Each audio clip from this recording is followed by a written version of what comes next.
नर्मदे हर। मैं पीयूष भूपेंद्र परसाई नागपुर से नर्मदा प्रखर यूट्यूब चैनल इंदौर के लिए श्री संतोष जी साकल्ले का इंटरव्यू लेने जा रहा हूँ। संतोष जी के बारे में थोड़ा परिचय दे दूँ। संतोष जी नागपुर स्थित माँ नर्मदा धाम के सेवक, अखिल भारतीय नारमदी ब्राह्मण महासभा के पूर्व राष्ट्रीय युवा अध्यक्ष, श्री परशुराम सर्वभाषी ब्राह्मण समाज के पूर्व उपाध्यक्ष एवं वर्तमान विदर्भ एग्जीक्यूटिव बॉडी मेंबर हैं। माँ नर्मदा बहुउद्देशीय संस्था के सचिव एवं श्री नारमदी ब्राह्मण समाज नागपुर विदर्भ इकाई के सम्माननीय अध्यक्ष हैं। आइए श्री संतोष जी से उनके विचार जानते हैं। धन्यवाद पीयूष जी। नमस्कार।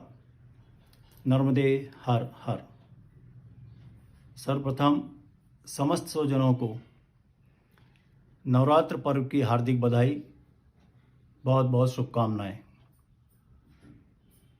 साधुवाद के पात्र हैं नर्मदा प्रखर यूट्यूब चैनल इंदौर के श्री शैलेंद्र जी पारे व उनके समस्त साथीगण, जो इस विपरीत परिस्थिति में समाज में जागृति लाने का काम, समाज के विभिन्न क्षेत्रों में निवास करने वाले हमारे अपने स्वजनों के विचार एक दूसरे तक पहुंचाने का कार्य कर रहे हैं। पुनः एक बार नर्मदा प्रखर का अभिनंदन। अभी पीयूष जी जब मेरा परिचय दे रहे थे तो उन्होंने कहा श्री नारमदी ब्राह्मण समाज नागपुर विदर्भ इकाई का मैं अध्यक्ष। बंधुओं, सर्वप्रथम मैं बताना चाहूँगा श्री नारमदी ब्राह्मण समाज नागपुर विदर्भ इकाई है क्या। नागपुर विदर्भ में वर्षों से हमारे स्वजन निवास करते आ रहे हैं। 1960 से 2020 तक का समस्त लेखाजोखा दस्तावेज आज हम एक धरोहर के रूप में संग्रहित कर रहे हैं। सर्वप्रथम श्री गंगा विष्णु जी जोशी घाट साहब नागपुर के अध्यक्ष बने। उन्होंने अपने जीवन का एक लंबा समय समाज हेतु यहाँ पर अर्पित किया। उसके उपरांत क्रमशः श्री लक्ष्मीनारायण जी सांडिल ने यहाँ पर अपना समय समाज में को आगे बढ़ाने में दिया।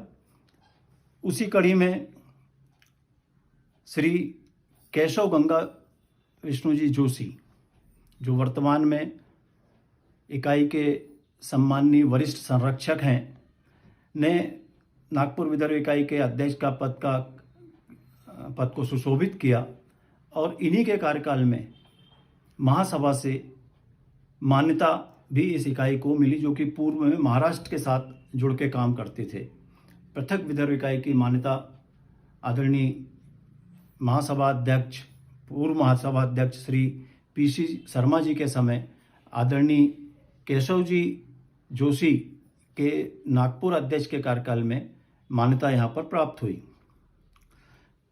उसके उपरांत स्वर्गीय श्री जी.आर. साकल्ले साहब की सेवाएं आज भी समाज याद कर रहा है। स्वर्गीय श्री सुरेश चंद्र जी शर्मा साकल्ले जी के बाद नागपुर विदर्भ इकाई के अध्यक्ष रहे। श्री गोविंद्र जी गांव सिंधे शर्मा जी के उपरांत अध्यक्ष बने और उसी कड़ी में श्री सुरेश चंद्र जी सांडिल नागपुर विदर्भ के अध्यक्ष बने। इनके उपरांत मैं गर्व से कह सकता हूं कि मैं इस कड़ी का, इस सामाजिक ताने बाने का, नागपुर विदर्भ इकाई की व्यवस्था का अध्यक्ष के पद का दायित्व का निर्वहन कर रहा हूं। अभी जिक्र किया था परसाई जी ने मां नर्मदा बहुउद्देशीय संस्था। मैं मां नर्मदा बहुउद्देशीय संस्था के बारे में कुछ बताऊं उसके पूर्व मैं कहना चाहूँगा कि विदर्भ इकाई में महिला संगठन एवं युवा संगठन एक सक्रिय भूमिका निभा रहा है और विगत 4 वर्षों से नागपुर के अनेकानेक आयोजनों में उन्होंने अपनी महती भूमिका का निर्वहन किया है। मैं आज इस अवसर पर नागपुर विदर्भ इकाई के महिला संगठन एवं युवा संगठन को भी बधाई देना चाहूँगा। माँ नर्मदा बहुउद्देशीय संस्था नागपुर यह एक वह संस्था है जो कि शासन में रजिस्टर्ड की गई है। माननीय सुरेश चंद्र जी सांडिल इसके अध्यक्ष हैं और समाज के सभी गणमान्य नागरिक इसमें सदस्य हैं। मैं स्वयं इसके सचिव का दायित्व का निर्वहन कर रहा हूं। हमारे पास 1960 के बाद तक जो भी राशि है, जो लगभग 1,60,000 के आसपास ऊपर होती है, वो हमारा फिक्स डिपॉजिट बैंक में है। विदर्भ इकाई का एक अलग बैंक अकाउंट है जिससे समय समय पर राशि इस अकाउंट में ट्रांसफ़र कर दी जाती है और इस संस्था के माध्यम से विभिन्न सामाजिक क्षेत्रों में, विशेष करके पर्यावरण के क्षेत्र में, माँ नर्मदा धाम स्थित जो उपवन है, जो गार्डन है, उसमें पौधारोपण का कार्यक्रम, अन्य उद्यानों में भी पौधारोपण का कार्यक्रम, बाल सदन में जाकर विद्यार्थियों को उनकी आवश्यकता की वस्तु, समाज के नागरिकों ने यहाँ पर एक बहुत अच्छा प्रयास किया। गर्म कपड़े एकत्रित किए, कुछ नए कपड़े प्रदान किए और उन बच्चों को उस आश्रम में जाके दिए। इसी तरह महिलाओं को हमारी महिला मंडल की संगठन की महिलाओं के द्वारा उन लड़कियों को जिन्हें साड़ी पहनना नहीं आता है, उन लड़कियों को उनके आश्रम में जाके सबको साड़ी पहनना सिखाया और उन्हें साड़ियाँ प्रदान भी की। इस तरह से छोटे छोटे से जो उपक्रम हैं, खेल सामग्री, जो विद्यार्थी, जो बालक उनसे आज दूर हैं, किन्हीं कारणों से उन्हें प्राप्त नहीं हो पा रहा है, तो ऐसे बच्चों को माँ नर्मदा बहुउद्देशीय संस्था के माध्यम से खेल सामग्री के उपरांत समाज के एवं वृहद समाज के सभी बच्चों के लिए प्रशिक्षण की व्यवस्था, और प्रशिक्षण की ही व्यवस्था नहीं, उसके उपरांत उनका प्रदर्शन के लिए प्लेटफॉर्म उपलब्ध कराना, अर्थात उनके लिए मैच भी करवाया जाना, उनके लिए प्रतियोगिताओं का आयोजन करना, ऐसा सब प्रयास माँ नर्मदा बहुउद्देशीय संस्था के माध्यम से नागपुर में विगत अनेक वर्षों से हो रहा है। मैं आज यहाँ पर बताना चाहूँगा कि माँ नर्मदा बहुउद्देशीय संस्था के द्वारा ही प्रति गर्मी में, ग्रीष्म काल में जल सेवा से जन सेवा, ऐसा एक प्रकल्प हम यहाँ पर सतत संचालित कर रहे हैं। एक पानी की प्याऊ लगाई जाती है जिसमें समाज के व्यक्ति जाके प्रतिदिन अपनी सेवाएं देते हैं और ये प्रकल्प लगभग 40 से 45 दिन तक चलता है। तो नागपुर की व्यवस्था, जो सामाजिक ताना बाना है, उसको बताने के लिए मैंने ये माँ नर्मदा बहुउद्देशीय संस्था, महिला संगठन, युवा संगठन और श्री नामदेव ब्राह्मण समाज नागपुर विदर्भ इकाई के बारे में अपने थोड़े से शब्दों में कहने का प्रयास किया है। जैसा कि मैंने पूर्व में भी जिक्र किया था कि यहाँ पर हम खेल प्रतियोगिता का आयोजन कर रहे हैं। मैं बताना चाहूँगा, स्वर्गीय संजय जोशी स्मृति अंतर विद्यालय बैडमिंटन प्रतियोगिता, जो कि राष्ट्रीय खेल दिवस 29 अगस्त के समय यहाँ पर मनाई जाती है, जिसमें हम सब की सक्रिय भूमिका रहती है। इसी प्रकार स्वर्गीय संजय जोशी स्मृति हॉकी प्रतियोगिता का भी हम यहाँ आयोजन कर रहे हैं। एक बात का और मैं आप लोगों से जिक्र करना चाहूँगा, विशेष रूप से अमर स्वतंत्रता संग्राम सेनानी स्वर्गीय मांगीलाल जी गुहा स्मृति टेनिस बॉल क्रिकेट प्रतियोगिता का हम विगत कई वर्षों से नागपुर शहर में सतत आयोजन करते जा रहे हैं।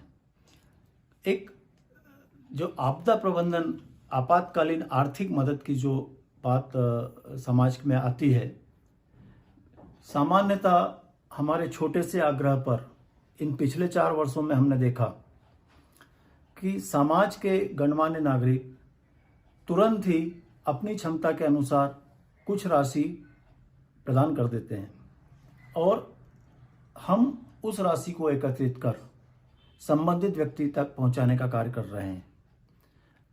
पिछले 4 वर्षों में लगभग 1,20,000 रुपये हम लोगों ने एकत्रित करके संबंधित ज़रूरतमंद जो व्यक्ति है उस तक पहुंचाने का प्रयास किया है। ये जो कार्य है, यहाँ पर जो व्यवस्था है, वह सब आपस में मिलजुल कर एक दूसरे के साथ कंधे से कंधा मिलाकर चलकर उसे पूर्णता की ओर ले जाने का यहाँ पर प्रयास किया जा रहा है। संतोष जी, समाज सेवा में आपका लक्ष्य बताइए। समाज सेवा में लक्ष्य एक व्यापक अर्थ लिया हुआ शब्द है। हम उन्हें दो भागों में विभक्त कर सकते हैं, एक लॉन्ग टर्म एम और शॉर्ट टर्म एम। अगर हम यूँ देखें तो सर्वे भवन्तु सुखिनः, सर्वे सन्तु निरामया, सर्वे भद्राणि पश्यन्तु, मा कश्चित् दुर्भाग् भवेत्, वसुधैव कुटुम्बकम् में हम विश्वास रखने वाले हैं। पर अगर यथार्थ में अगर हम देखें तो हमारे समाज में एकात्मता के भाव का कहीं ना कहीं कुछ ना कुछ प्रतिशत अभाव देखने में आ रहा है। हमें एकात्मता को पूर्णता की ओर लेके जाना है। यह हम एक अपने समाज सेवा में, अपने जीवन के प्रतिदिन के नित्य दिन के कार्यों में हम इस दिशा में प्रयास कर सकते हैं।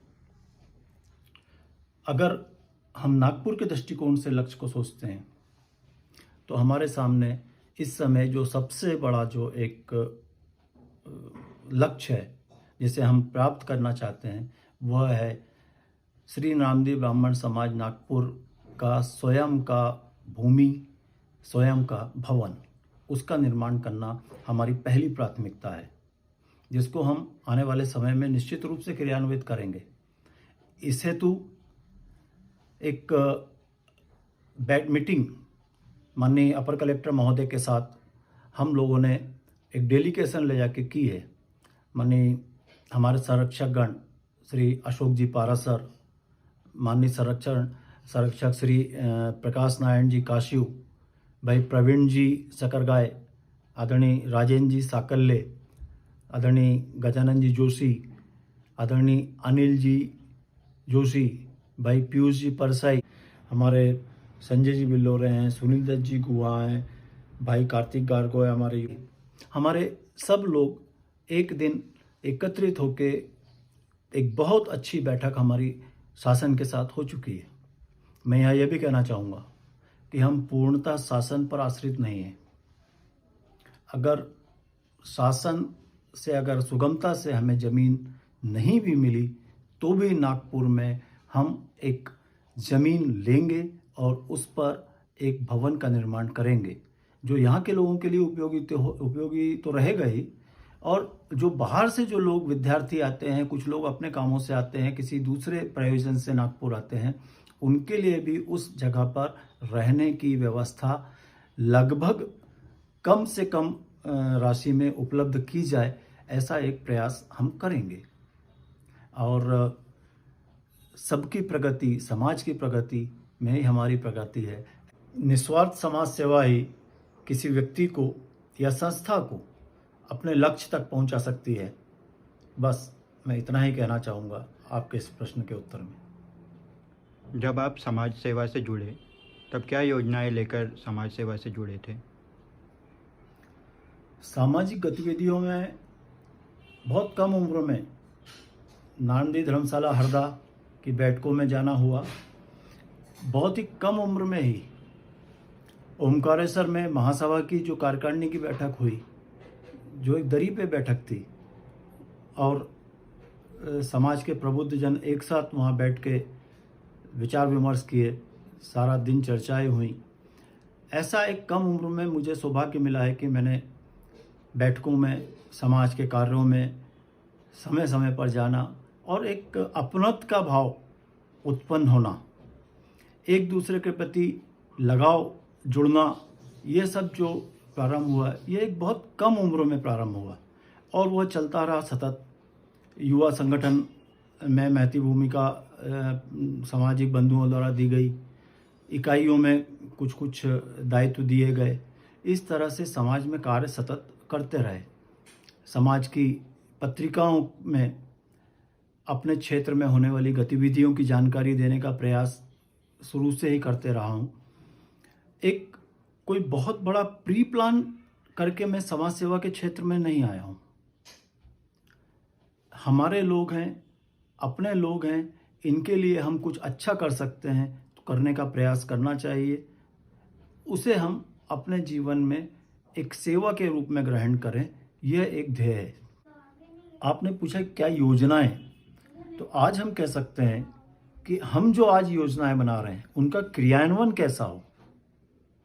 जिस समय हम सामाजिक गतिविधियों में सक्रिय रूप से शामिल हुए, मां नर्मदा जन्मोत्सव एक बड़ा कार्यक्रम हुआ करता था वर्ष में, उसके लिए सबकी सामूहिक शक्ति लगती थी। उस समय किसी कार्यक्रम में किसी के यहाँ सुख है, किसी के यहाँ दुख है, वहाँ पर जाकर भोजन में सहयोग करना, परोसने में सहयोग करना, उसके यहाँ पे कुछ सेवा कार्य वो करना, इस तरह के छोटे छोटे से कार्य एक छोटी छोटी सी योजना बना के पहले करते आ रहे थे और उसी के माध्यम से हम समाज में एक दूसरे को जोड़ते थे। आज आवश्यकता है कि अगर इकाई के लोग या अन्य किसी भी संगठन के लोग अगर कोई योजना बना रहे हैं, कुछ कार्य करना चाहते हैं, उसके लिए अपनी इकाई में जीवंतता बना के रखना चाहिए। आपको अपनी इकाई के कार्यक्रम सतत करना चाहिए, सक्रियता रहना चाहिए, विचारों का आदान प्रदान होते रहना चाहिए। जो कार्य हम कर रहे हैं समाज हित में, उसका प्रचार प्रसार होना चाहिए। हर व्यक्ति तक हमारे कार्यक्रमों की सूचना पहुँचे, ऐसा हमें सुनिश्चित करना चाहिए। और अगर हम करते हैं तो हम जो योजना बना रहे हैं, जो हम प्लानिंग कर रहे हैं, जो हम समाज हित में सोच रहे हैं, उसके क्रियान्वयन में हमें सुविधा रहेगी, हमें सबका सहयोग मिलेगा। उस समय और अभी वर्ग के समय में समाज की सोच, सम्मान और समाज के प्रति कर्म में क्या फ़र्क है? देखिए, समाज ने प्रगति की है और प्रगति के पथ पर समाज अग्रसर है। अगर हम पूर्व के समय की अगर हम बात करते हैं, मैंने बैठकों में देखा है, बड़ा ही गरिमामय वातावरण होता था। व्यक्ति एक दूसरे की भावनाओं का, शब्दों का आदर करते थे। एक दरी रहती थी, उस पर सब समानता के साथ बैठते थे। मैं प्रत्यक्षदर्शी हूँ। एक चयन, आज हम उसे चुनाव के रूप में प्रजातांत्रिक पद्धति के अंतर्गत हम कहने लगे हैं चुनाव। तो जो एक चुनाव या चयन मैंने देखा है, जो कि सामान्यतः मैंने देखा है कि लगभग 5-7 बैठकें जो ऐसे कार्यकाल निकले हैं जिसमें निर्विरोध ही हुआ है चुनाव। अगर किसी व्यक्ति का, किसी सज्जन का कोई व्यक्ति नाम प्रस्ताव करते थे, वो एक व्यक्ति खड़े होकर किसी अन्य सज्जन का नाम प्रस्ताव करते थे। बैठे हुए सज्जनों में से अगर किसी एक भी स्वजातीय व्यक्ति की भौं टेढ़ी हो जाती थी, एक भौं अगर उसकी उठ गई, तो जिस व्यक्ति का नाम प्रस्ताव किया जाता था वो व्यक्ति स्वयं प्रस्तावक से कहता था कि नहीं, मैं इस पद के लिए योग्य नहीं हूँ। ऐसा एक सामंजस्य के साथ 5 लोगों की एक समिति का गठन होता था। एक सेवाभावी लोगों को अवसर मिलता था, वो अपने लोगों को जोड़ के समाज का कार्य करते थे। अब समय बदल गया है, आज संपर्क का माध्यम बदल गए हैं, एक दूसरे से वार्तालाप सहज हो गया है, सरल हो गया है, लोगों में सक्रियता बढ़ गई है और प्रजातंत्र के नाम पर समाज में विभिन्न व्यवस्थाएं लागू की जा रही हैं। निश्चित रूप से हम प्रजातांत्रिक देश में रहते हैं। समाज में सबको बोलने का, लिखने का, पढ़ने का, अपने विचार अभिव्यक्ति का समान अधिकार है। अच्छी बात है, पर मैं एक प्रश्न आज समाज के सामने छोड़ना चाहता हूँ। समाज में प्रजातंत्र लाना अच्छी बात है, पर प्रजातंत्र में समाज की क्या स्थिति है, उस पर जरूर हमको विचार करना चाहिए। अगला प्रश्न है कि अंतिम छोर के स्वजनों को मुख्यधारा से जोड़ने के लिए अंतिम छोर तक क्या प्रयास किए जा सकते हैं? वैसे मैं कह सकता हूँ कि मेरा समाज 100% शिक्षित और स्वावलंबी समाज है। स्वाभिमानिता कूट कूट कर भरी हुई है हमारे समाज के लोगों में। और जैसा कि आपने प्रश्न किया है, तो मैं कह सकता हूँ कि एकात्म मानववाद का सिद्धांत एक कमजोर व्यक्ति के हाथ को पकड़ लो तो आपको बलवान के चरण नहीं पकड़ना पड़ेंगे। समाज में हर व्यक्ति किसी न किसी क्षेत्र में प्रवीण है। हमें उसकी उस क्षेत्र की प्रवीणता को ध्यान रखते हुए उस व्यक्ति का लाभ समाज हित में किस तरह किया जा सकता है, कैसे हम उस व्यक्ति को अपने साथ जोड़ सकते हैं, कैसे उस व्यक्ति को समानता का एहसास होने लगेगा, इस दिशा में अगर हम काम करेंगे तो निश्चित रूप से कोई व्यक्ति हमसे दूर नहीं रहेगा। वर्तमान चुनावी दौर में आप अपनी भूमिका कैसे देखते हैं? सुयोग्य सर्वप्रिय नेतृत्व को श्री अखिल भारतीय नामदेव ब्राह्मण महासभा के अध्यक्ष पद पर सुशोभित करने हेतु जो भी स्वजन सद प्रयास करेंगे उसमें मैं अपनी सक्रिय भूमिका का निर्वहन करने का प्रयास करूंगा। मैं ये जरूर कहना चाहूँगा कि सिर्फ अध्यक्ष ही सर्वप्रिय ना हो, उसके साथ उनके साथ जो हमारे विभिन्न क्षेत्रों में निवास करने वाले समाज सेवक हैं, जो समाज हित में अपना चिंतन कर रहे हैं, उनको भी उनकी कार्यकारिणी में स्थान मिले और वे सभी मिलजुल कर महासभा को एक नई ऊंचाइयों तक पहुंचाएं, ऐसा मेरा प्रयास रहेगा।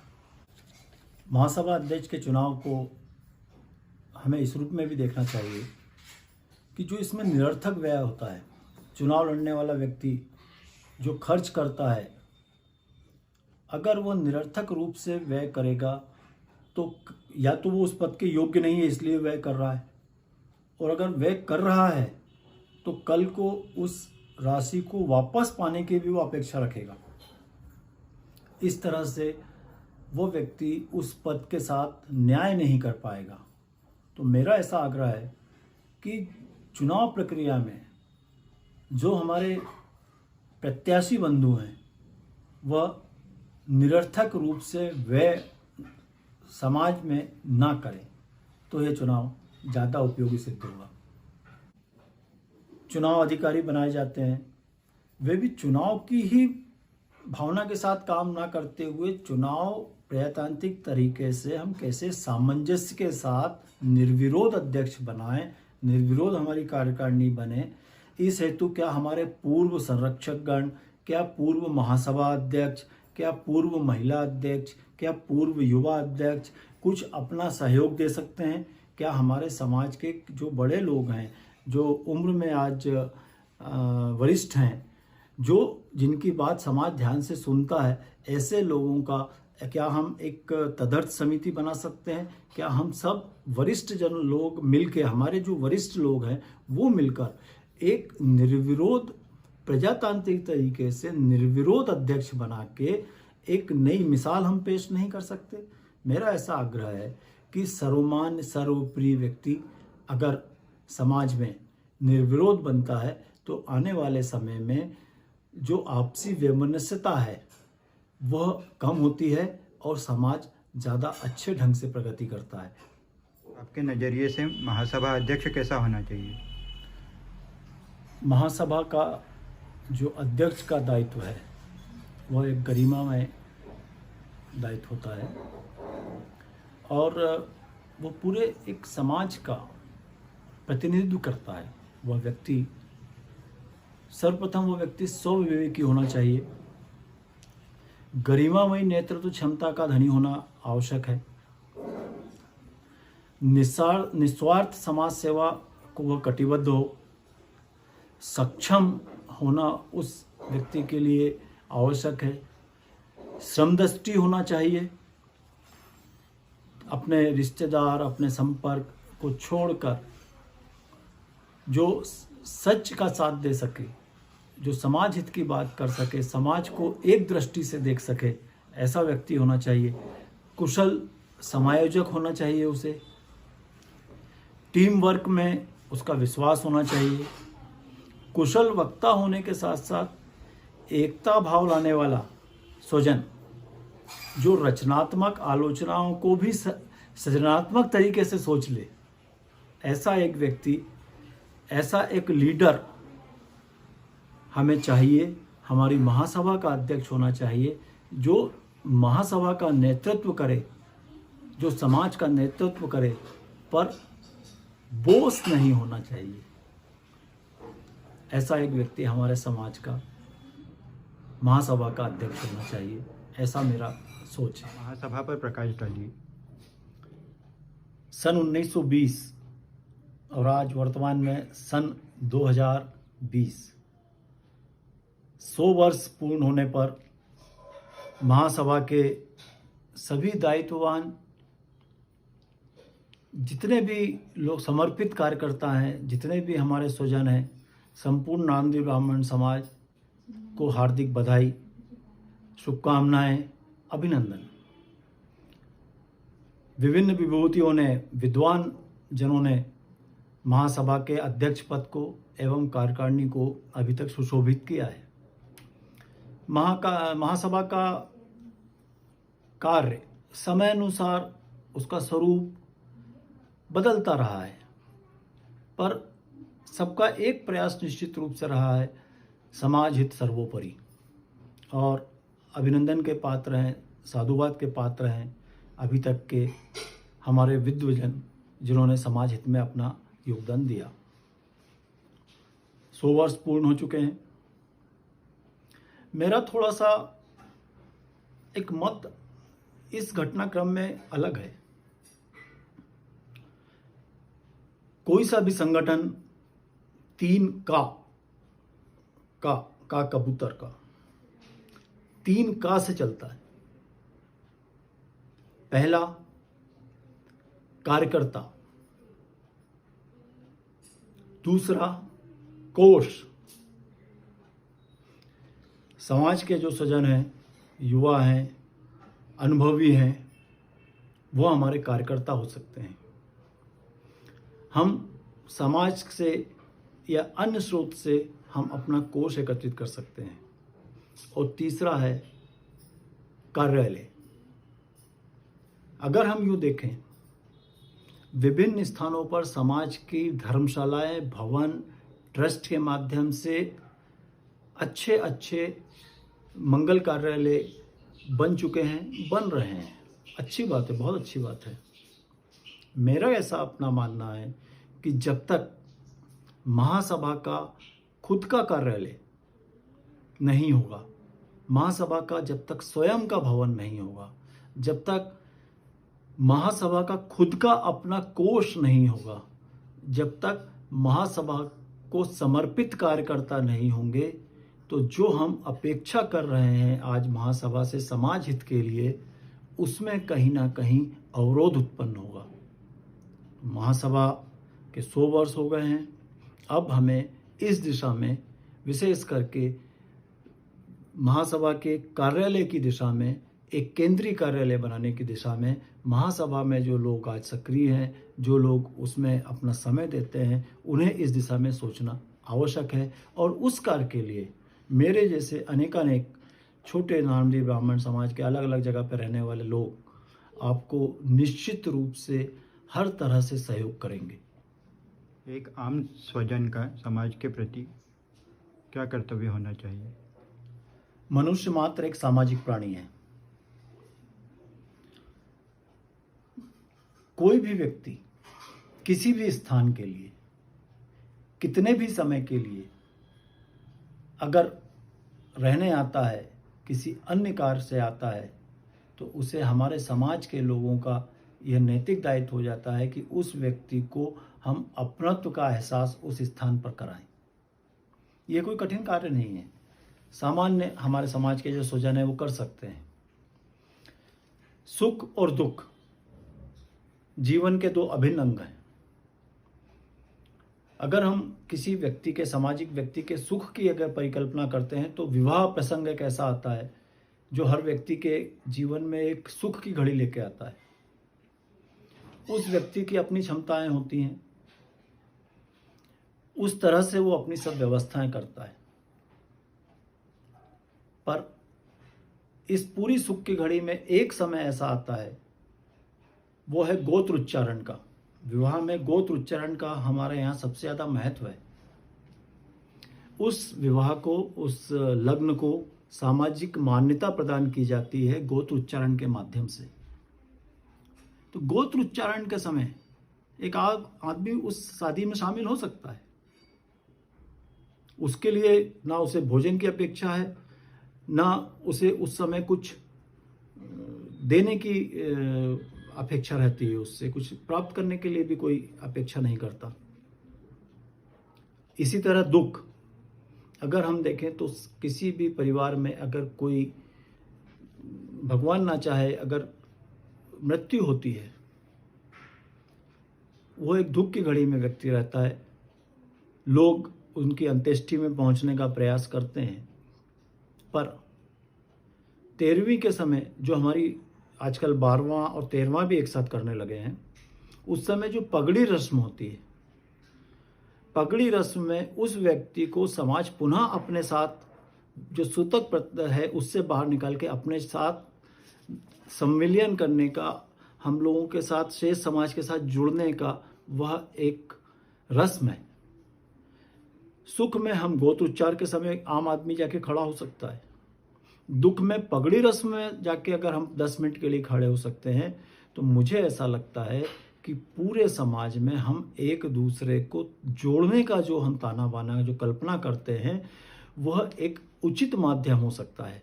जो आम स्वजन है वह अधिक समय, अधिक धन, अधिक